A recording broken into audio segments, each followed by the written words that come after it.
No matter how small a holding one has, to have and to own for oneself or for one's family a portion of planet Earth is a privilege that carries with it an enormous responsibility towards the good Earth itself.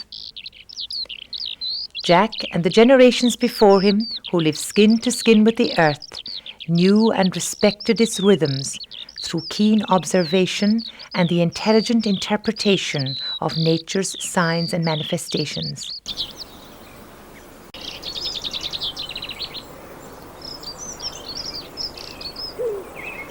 Like his forefathers, he carried out his farming activities according to the calendar of the turning year. Jack acknowledged the proverb, "To everything there is a season, a time for sowing, a time for reaping."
Jack, and how were you keeping since I was talking to you last? It was a good year, Jack, wasn't it? Good year so far, anyway. Good year, yeah. It was a great year for saving silage and hay, wasn't it, yeah? Yeah. And the turf as well. It was a great year for saving turf. No trouble at all. No bother at all this year. Last time I was with you, you said you had a nice picture that you wanted to show me. I had, yeah. Will you give me a look at this picture, so yeah? Good man. Listen unto me, don't tire with any farmer, until you know what you're work might be. You rise up in the morning, and from clear daylight till dawn, you never will be able. That's the Griffin Farm, for to October plough 1994. the That's a lovely picture. And it shows the fall of the year, doesn't it, with the lovely colours. And it also highlights all those lovely trees and shrubs that you have out there as well. That, Jack, is a lovely picture of your holding.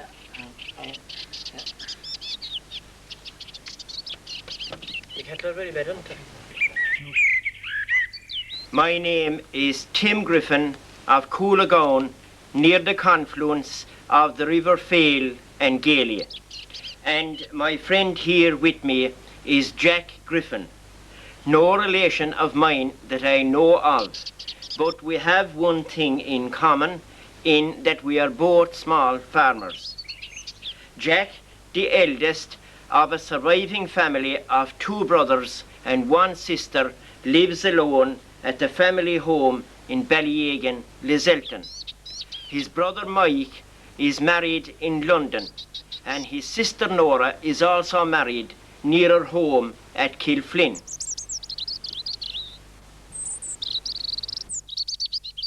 Jack's nice, comfortable dwelling was built in 1960 to replace the 2-roomed, mud-walled thatched house. This thatched house had been erected almost 1.5 centuries earlier to make a home for the original couple from the Ballyloughren side and for the 3 generations of Griffins that followed. The original house, which had no back door on the Connacanore side, occupied the space where the hay barn now stands in the centre of this 2-acre holding.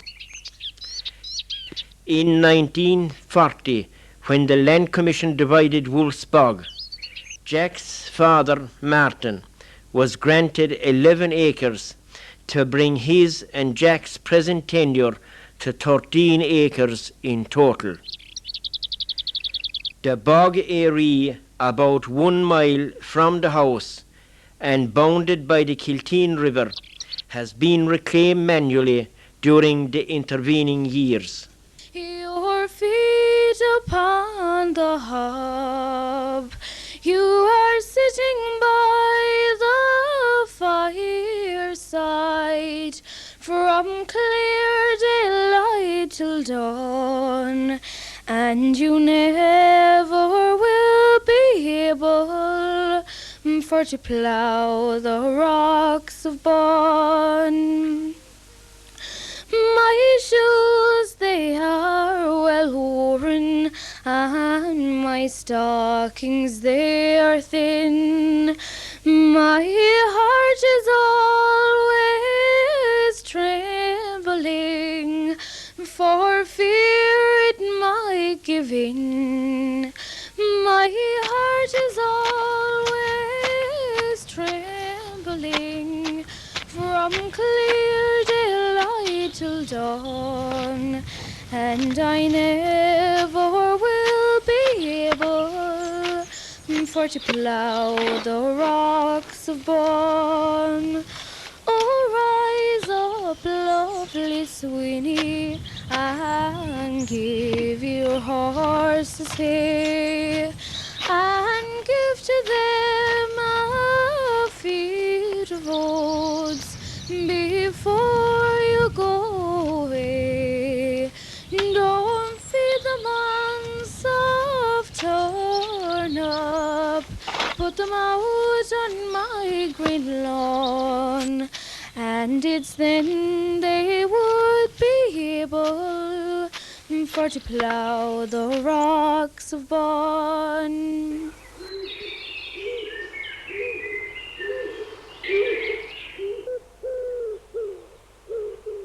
Jack is proud of his 2-acre home base and keeps his house and surrounds in neat order.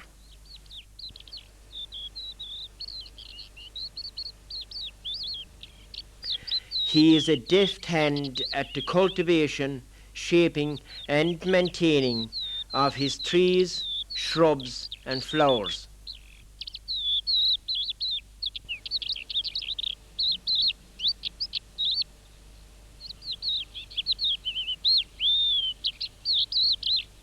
Of course, he is inspired by the endless variety of the flora in his own haggards and in the fields, meadows and the bogs of his surroundings.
Living close to the earth, Jack is a traditionalist at heart, and thus he preserves the old farm artifacts as a memorial to his forebearers. Items like the hay slide or haveler or tumbling paddy,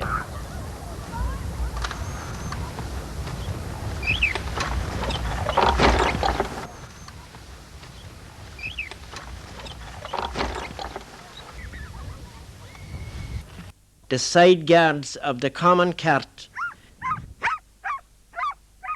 the pony's tackling comprising of collar and hames, winkers, straddle and britchen, used for carting jobs like going to the creamery.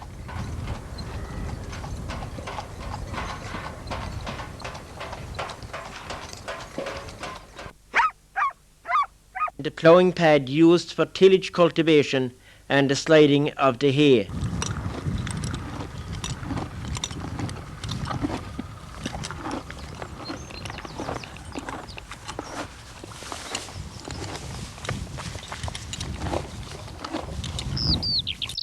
A window from the old house is permanently fitted in the western wall of the new stall. A rare item nowadays is the thatched haystack-like building erected in 1930 and divided 2/3 to house the 2 cows and 1/3 for the pony. Not being a thatcher himself, Jack has taken precautions to preserve the old thatch and support structure by covering it with polythene and strong knitting until he can locate a thatcher and suitable material for a new coat. Jack loves to discuss the old ways of farming and survival in the countryside, most of which he saw and experienced for himself, and other items passed down through folklore.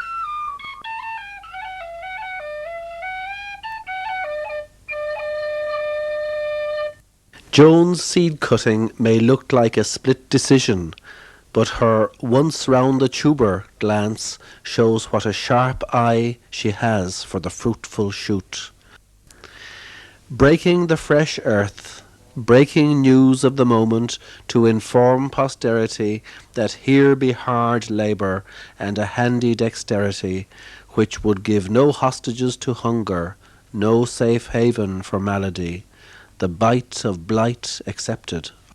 The job wouldn't be right without a good scuffling.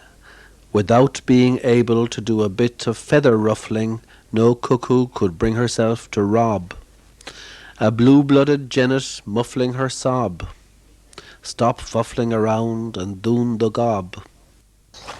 Every generation back to far Bullock, the turf cutter Methuselah himself, has its passing marked in thin air by a slice of cutaway bog, the top layer cleaned away like the memory of foregoing generations, to get at the precious stuff of ashes, of hearts, of fuel for civilizations. Every blade of grass counts. They were well taught in the hedge school. Put a little bit away for the rainy day, for the sun won't always shine. You'll never be as young as you are today, so take heed to what I say. A man's best friend is his good health in the end, so always put a little bit away. Hogamarfin and Sauralin, Hogamarfin and Sauralin, Hogamarlin is kin vegig dine, Hogamarfin and Sauralin.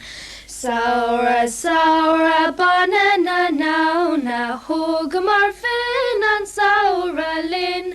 Saura buiolina grena, Hogamarfin and Sauralin. Quillen is called, Traum is carving, Hogamarfin and Sauralin. Is Fincha Gael Gavela Naha, Hogamarfin and Sauralin. Hogamarfin and Sauralin.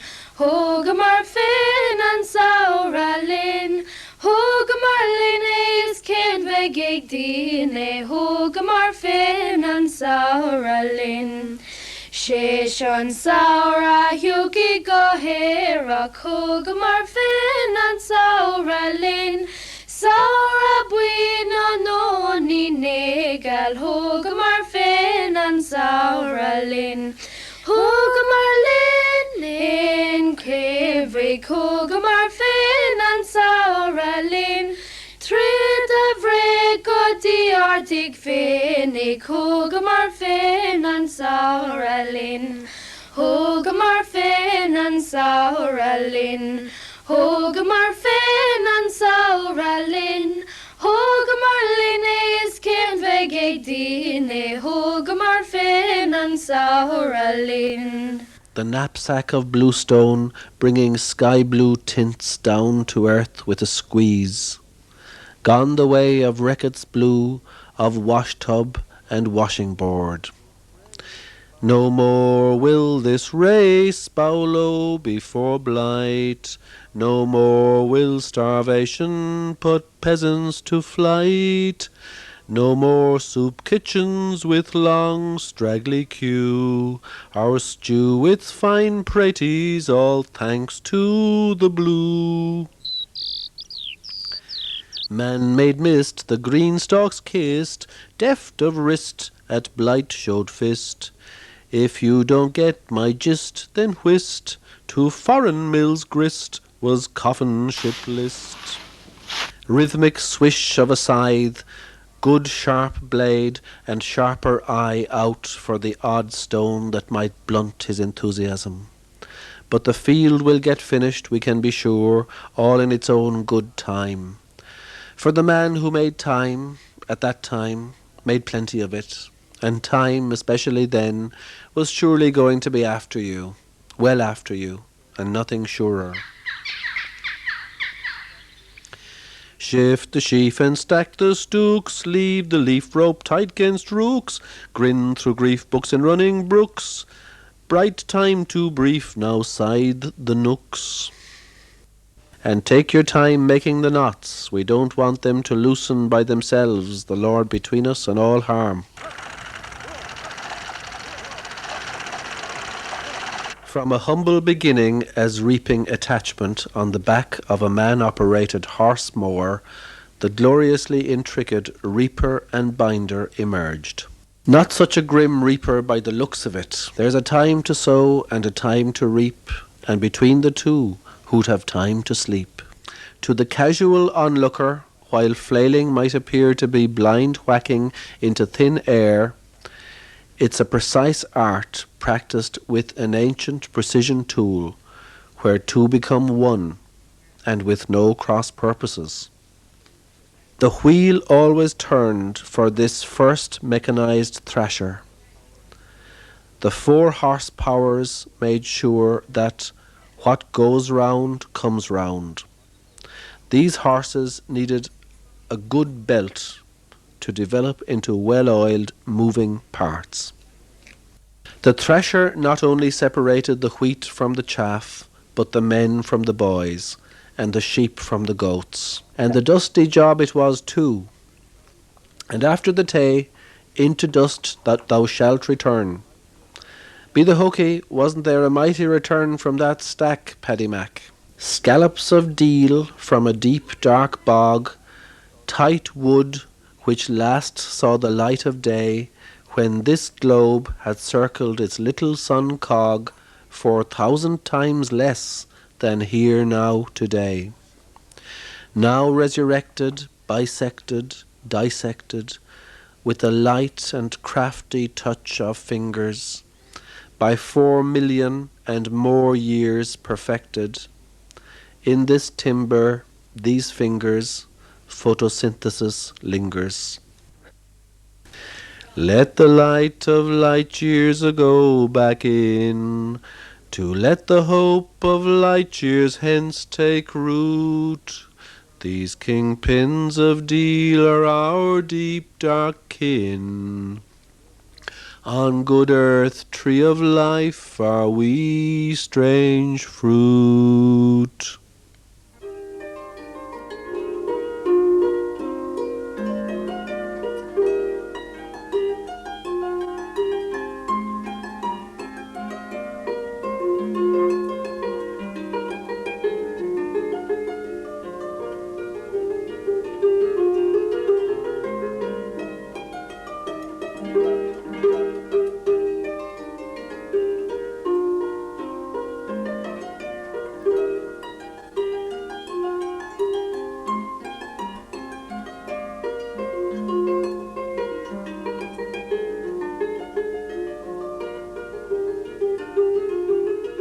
Jack is a happy man in the peace and quiet of his surroundings.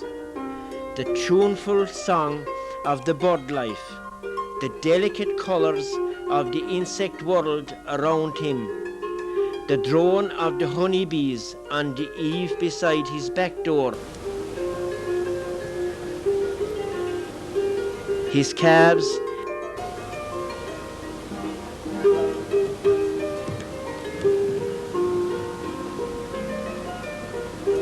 and his 2 faithful dogs.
Ballyegan of the old civil parish of Gailey is now in the parish of Ballydonoghue, which was subdivided from the Ballybunnan parish in 1960.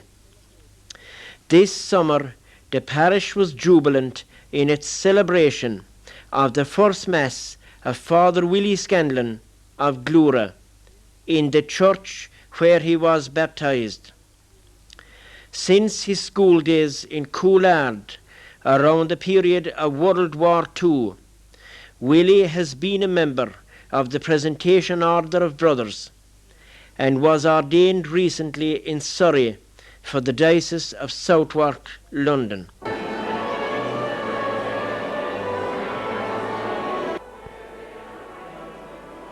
When Jack reflects back on the plight of his forebearers, naturally enough, he finds it difficult to understand how they could have survived.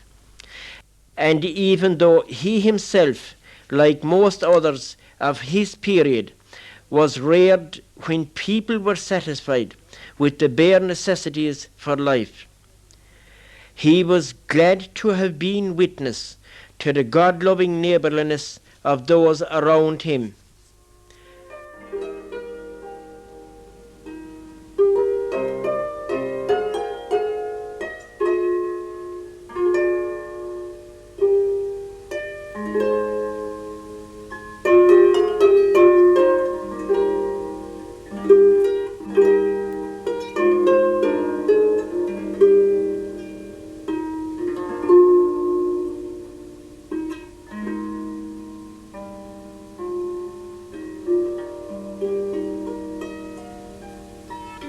Like a lot of young men of his time, he spent a number of winters on the sugar beet campaigns in Essex, England.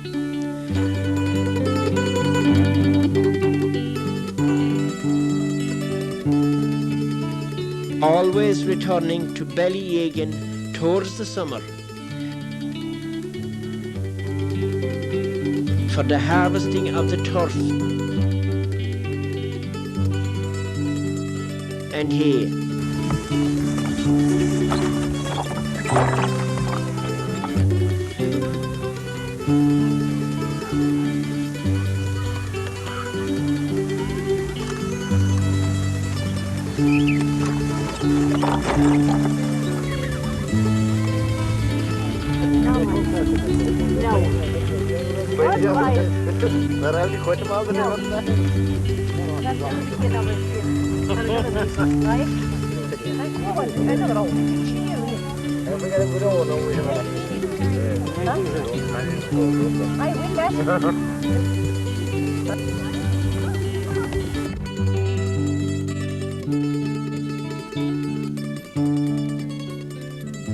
In this way, Jack was able to buy his first motor car and take over from his father as the years took their toll. Jack's father died in 1991 and his mother in 1992, both in the grand old age of 86 years.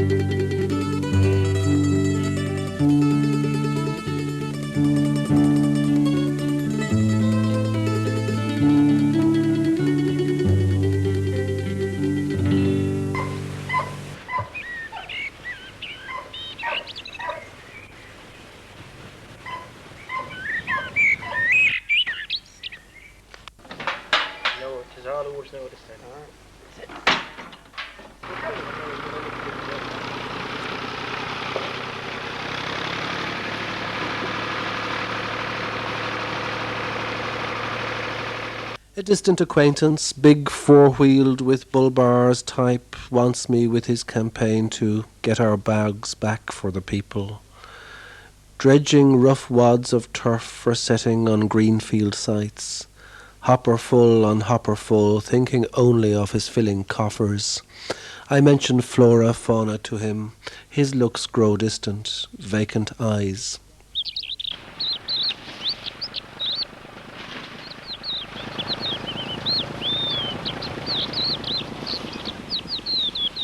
But Jack still hand cuts for his own use, his back his hopper, sensing each thrown-up sod of muddy gold, each and every spit down, 1,000 years' ferment of sweet gale, scenting of old gales, footprints of Firbolgs, Tuatha De Danann, the elk, Finn McCool, long before Bulbar barbarians wrecking rampage came to rule.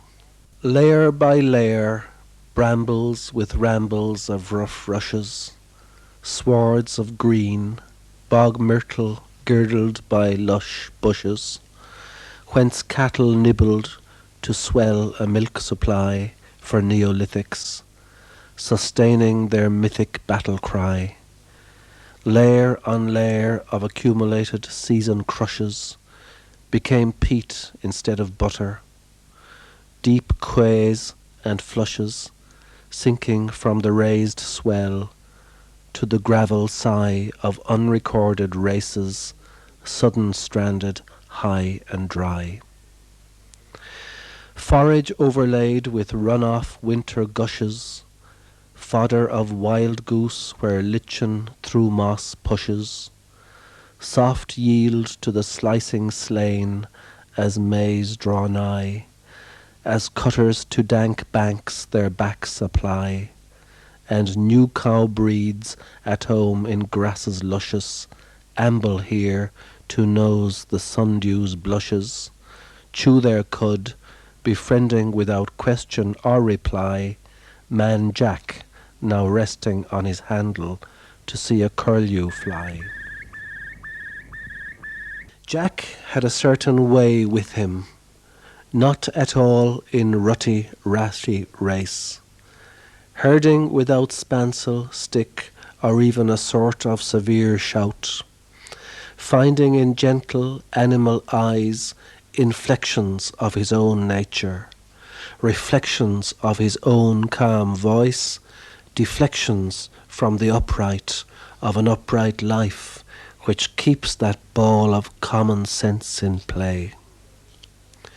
In a way almost as if he implanted a psychological benign gene, fresh from his spirit source, in that understanding herd of his.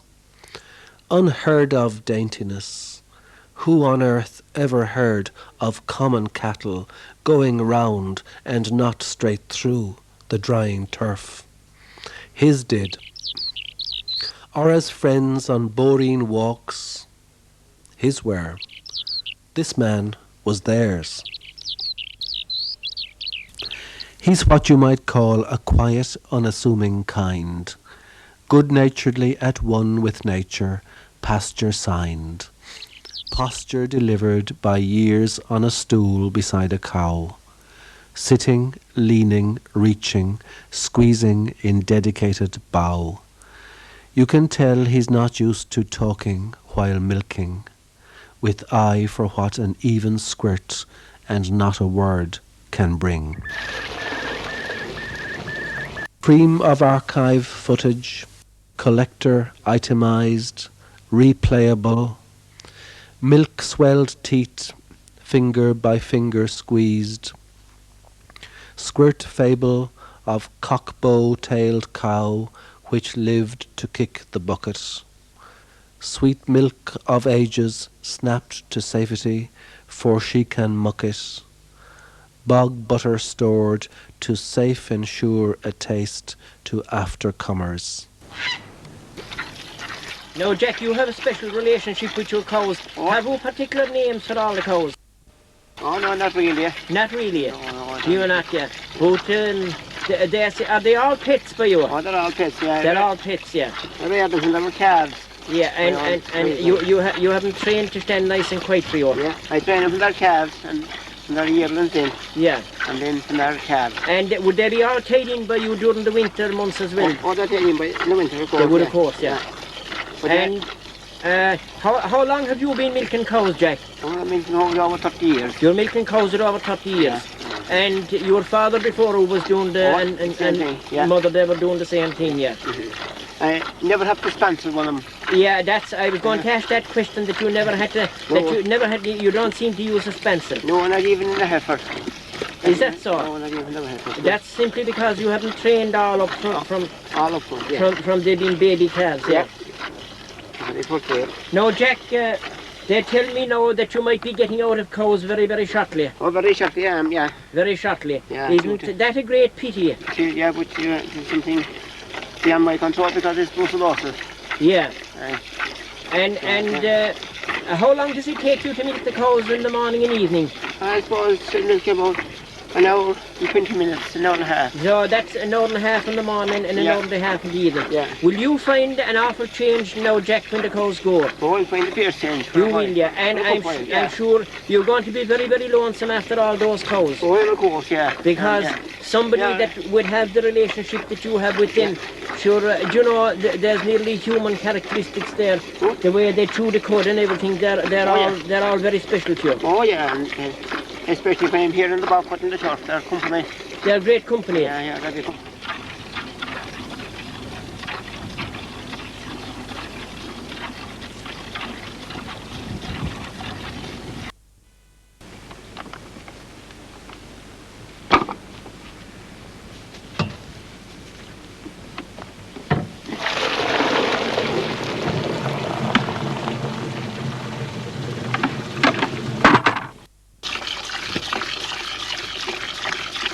Now, Jack, you go to the creamery every day during the... Every second day to the collection point. Every second day to the collection point. Yeah. And, of course, in the old days, you went to the creamery every day, didn't you? Oh, yeah, every day. And that meant going over to Lizzelton Cross to the creamery. Yeah. And sure, the creamery was a great social gathering place, wasn't it? Oh, it was, yeah. You met with all the neighbours and you talked to them about... You heard all the yardens. You heard all the yardens. And you knew well in advance of everyone that was getting married and you heard of everyone that was sick and everyone that died. Isn't that right? Everything, yeah. You wanted no newspaper. No newspaper. How much would you know about Morris Welch? He was a local writer too. Oh, he was, yeah. Local writer, yeah. Yeah, there's a monument at Lizzelton Cross now to him. To Morris Welch, yeah. Morris Welch, yeah. Yeah. And what... From there a few years ago. Which one of his books would be more popular around here? Key Above the Door or... Is it Green Rushes? Green Rushes as well, yeah. Green Rushes.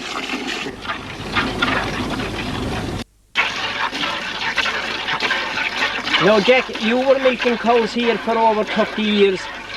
Would you have remembered the shot-horns, the shot-horn cows? Why would the shot-horns, all right. And was there any other breed other than shot-horns? Was there ever any Kerry cows around here? Oh, there would be Kerry cows around there, right here and there. Would there, yeah? You didn't have any Kerry cows? No, we never had any Kerry cows. Or was there another breed called the Dexter? Did you ever hear of them? Oh, yeah, there was Marshall Dexter by neighbour, all right. Do you? Marshall Dexter cow, yeah. Yeah. Now, you remember the shot-horn sow? I do, yeah, because like in 1954, we bought 2 shot-horn heifers, my father. And we have the same breed since. We never bought anything since. You never bought anything since? No, we bred off of them 2 and that was it. So, we built up the herd out of that. Your herd of cows was a totally enclosed herd? Enclosed, yeah. You never bought anything in? No, in 1954. That's 45 years. 45 years? Yeah. And all those Frisians are actually bred off of the original stock of shot-horns, yeah. Originally, yeah.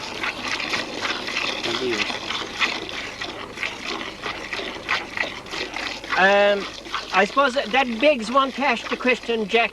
It's hard to believe in a completely enclosed farm where nothing has been bought in. Yeah, nothing. Is there any explanation of how the brucellosis got into the herd? No, there's no explanation how it got in. No, the vets of the department have no answer. No, I don't even know myself how it got in. You don't? No. And as you didn't have brucellosis as such, this is something that showed up in a blood test or a milk bring test? It showed up first in the milk and then a blood test. Did it? It's our first ever reactor. We never had a reactor. Anytime. It's the first time ever. It's the first time ever? Yeah. In the history of the herd. And how many reactors did you have actually? Well, only one, like, but that might be the end of the rest would react. Right. Yeah. But it seems a pity not to try to take the one out and to see what way the others would react here. Yeah, but I wouldn't be happy with that now because when I'm hand milking and things, it's just for my own health. Yeah, well again, I know there is a big risk to your own health as well, yeah. A big risk to my own health, and it's more or less with the risk to my own health now with it. You're worried about, yeah? Yeah. Yeah, because... there might be a risk, like, and you wouldn't know. You could just crop up. Well, the department have pointed out that risk to you as well, yeah. of course, yeah. Yeah, hand milking. Yeah. And while the cows are going to be going in a week or a fortnight's time, would you get back into livestock of any kind again? I'll go back into livestock again, of course, yeah. You'll go back into livestock? Yeah, definitely, yeah.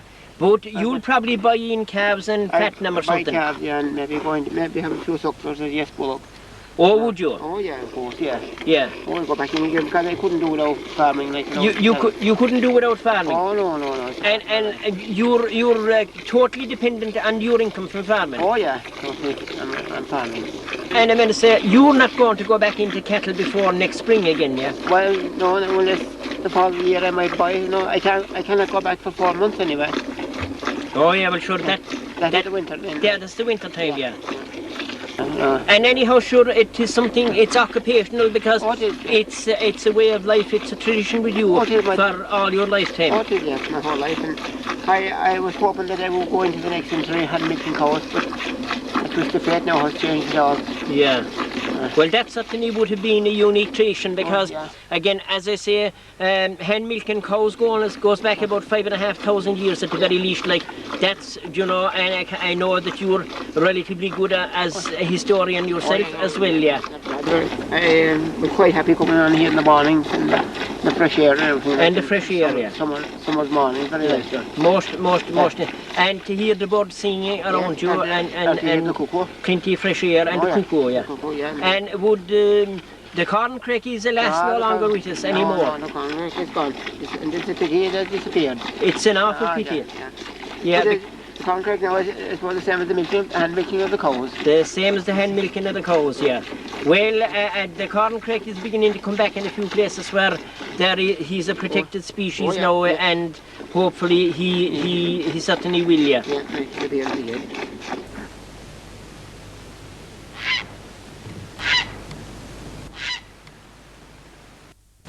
Sure-footed, slow, soothing amble to the shed, by lowing creatures of a habit of 10 millennia, gently shedding milk cream-frothed that kingdoms fed, witnesses unmoved to many's the witless human mania, is of the past, by fast modernity lunging, left for dead.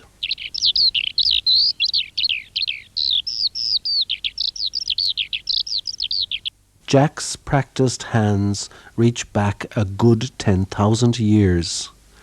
Rule of fingers, rule of thumbs, in this man hears its knell of death. Long drawn out way has had its day. Rule of figures, rule of machine hums, now makes the hay while the sun shines, or steps aside for cats and dogs of rain. Squeezed out, the clasping human hand will never be the same again. Last of the free rangers of Ballydonoghue, handiest of hand milkers, drawing down curtained death knell of a dashing digital dexterity, which knew from the inside the soft rhythm of two emptying teats, and how they swelled and filled again as a long tail calmly swung. Long tail spun out, cut short by brucellosis, milk stool now keepsake.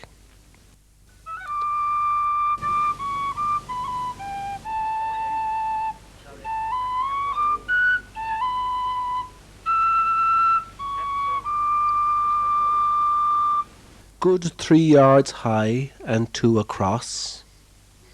Ring-fort instinct straightened out and elongated for straightened circumstances.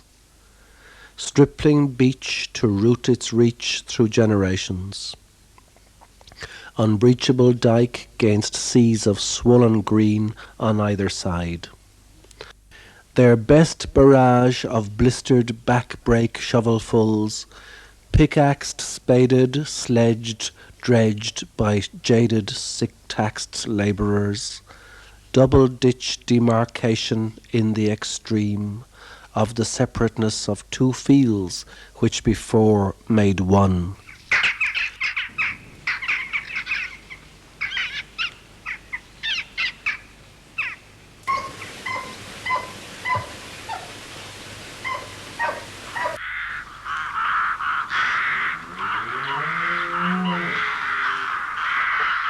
Born free, yet everywhere by new chains bled, cultures in crisis, relics of old decency winded, heads swelled beyond our station, to other sorrows wed. Relief lies in retracing steps of cows at peace well tended. Advance is only to the depths in balloons made of lead.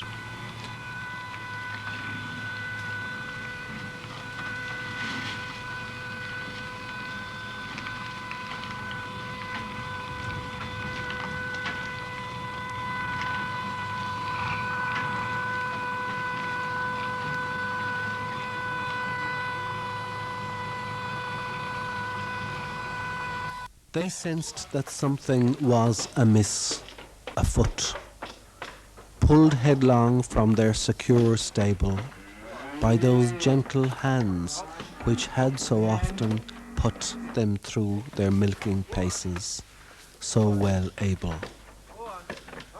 Pulled up a ramp, this was no usual grassy rut. Shouts and sticks echoes off the gable. Stumbling, falling, feelings in the milky gut of strange change in their master, himself unable now to stem or cool the cruel tears that cut his cheeks, his history fast becoming fable.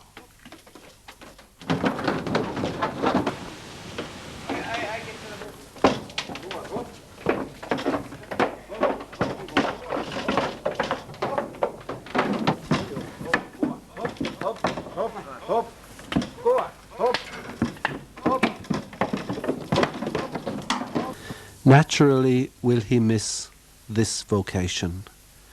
He shivers, shudders, spirit drained and hanging as once fresh-milked udders. Days and hands devoid of use, redundant, mellow, hollow, bereft on bog boreen, briars abundant, no cows follow.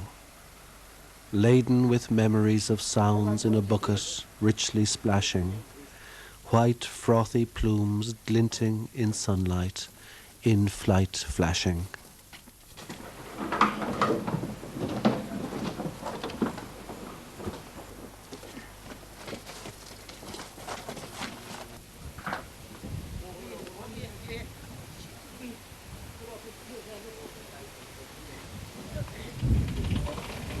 Human holes on frisky calves by the tail and nose.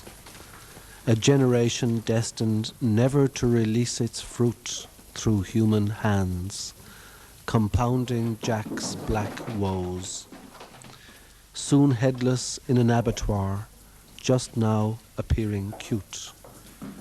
Gazing through the lorry crates under circling crows, cold vulture-eyed, each forlorn waiting brute at telling testimony to how a way of life just froze, just like that, on camera, at once eloquent and mute.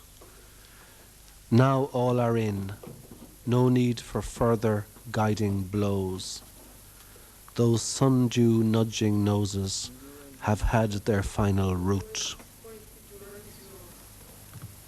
Pucked door swings shut on its muck-baptized hinges, as stable door confesses its first signs of rust. Dog lingers useless in the yard, half-knowing cringes. Wind shoves down from Knockenour its bleak knowing gust.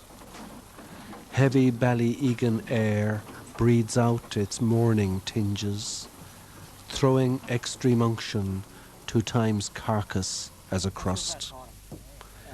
Wheels of a lorry on a small road flatten floral fringes. Wheels of progress on tradition turn trust to dust. The rest is silence. Flow has stopped.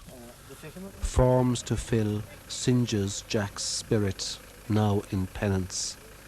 But EU's holy orders are a must. Tomorrow, or in a week's time, he will miss his cows. And as I said initially, it would be a great therapeutic benefit for John if he could see his way in coming back, milking perhaps one or two cows by hand later on. Obviously, he would never be able to buy in strange cows and train them all in the way in which he has trained his own cows. That there's no doubt about that. But for his own health, I think it would certainly be a great benefit. Prime, I would fight for Ireland's glory from clear daylight till dawn, and I never would return again for to plough the rocks of Bonn. Stable echoes by eerie sounds of silence through stalls led, last milking frozen, commemorated by chains extended to their nails, milk pails dusty, fusting, rusting red, manger splendid that will never more be nurture mended, forlorn deserted dereliction of an outhouse by a homestead.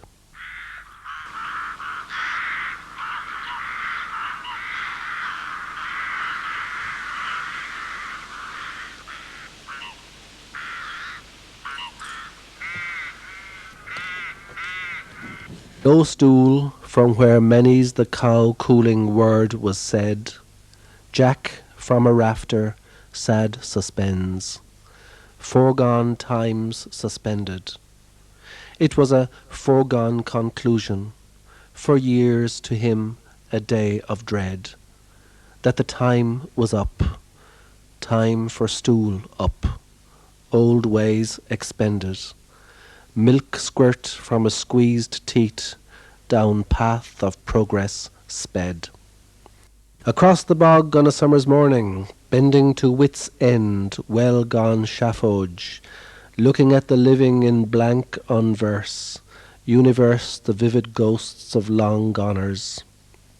Not fully finished, fallen in the toilet, to let noticed, signing away title to vitality, signature approaching unsure, immature X, on encroaching oblivion footing, broaching a last arthritic-ended running jump to finish with, on a summer's morning across the bog. Era by era remakings of Erin overseen by thrushes, grouse, and the divine hand of providence which brushes aside one epoch to install the next on high. Now, in our accelerated time, under a leaden sky, absorbs those plodding ghostly oxen, as nature hushes, and cowdungs fade to heather, in a mirage which clutches our observing heartstrings. Leftovers from a past we lie to rest, tetrapacked, that misty milk of ages now we buy. What is this web if, full of facts, we have no time for inner pacts, no time to retake inner vows, absorbing thus the here and nows, no time to stand out from mad mass and cease to breathe its senseless gas, no time to trek in rapt delight on Knockanord's plateaued height, No time to see that some small chance can redirect our life enhance. No time to take a sun-tossed tan, reclining under Mistral's fan. Weed world web that, if full of facts, it gives no time for inner packs.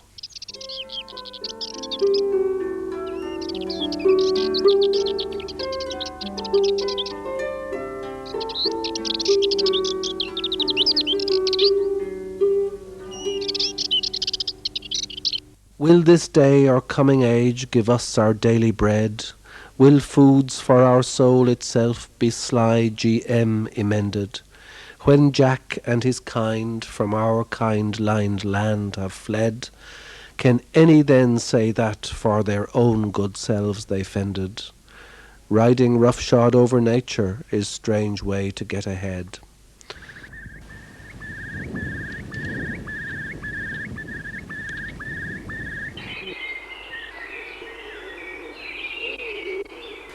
Jack retreats beyond his garden hollyhocks and laurels arched, lilies of the valley, mourning ways by arid progress parched. Corncrake may in time return, sheltered by preservation order, while Jack may turn his time and tide by reservation border to heritage tourist show, reenacted to a T by one of the purists.